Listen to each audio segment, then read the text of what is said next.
l'efficience d'abord pour améliorer le parcours de soins du patient. Première priorité.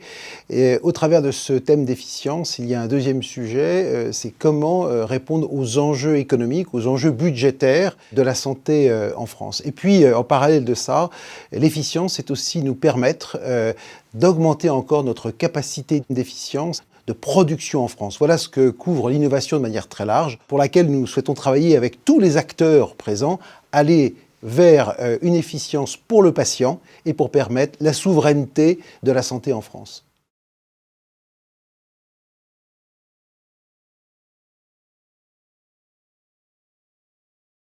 Eh bien, tout d'abord par l'innovation, car en découvrant des solutions de santé innovantes, des médicaments innovants, nous allons limiter les hospitalisations, nous allons limiter les visites chez les professionnels de santé, et cela participe aux économies du système de santé en général.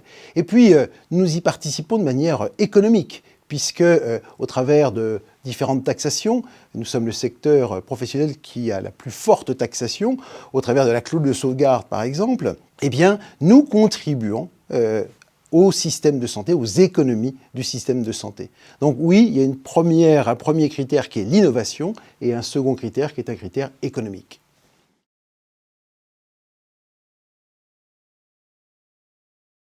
Nous attendons que cette politique soit d'abord co-construite avec nous et qu'elle soit basée sur 3 axes.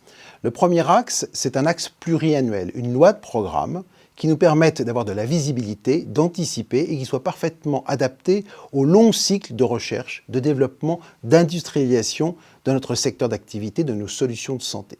Le deuxième axe sur lequel nous souhaitons travailler, c'est celui de la fongibilité des enveloppes.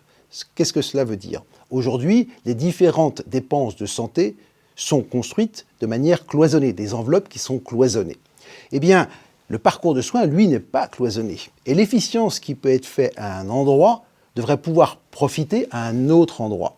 Ainsi, il y aurait une fongibilité, il y aurait une approche globale tenant compte du parcours de soins des patients. Et puis, le troisième sujet, c'est comment les efficiences qui ont généré des économies peuvent-elles conduire à ce que ces économies profitent à l'innovation, profitent au développement, profitent à la production de nos solutions de santé et ainsi assurent encore plus la souveraineté de notre secteur, celui de la santé, au bénéfice des patients.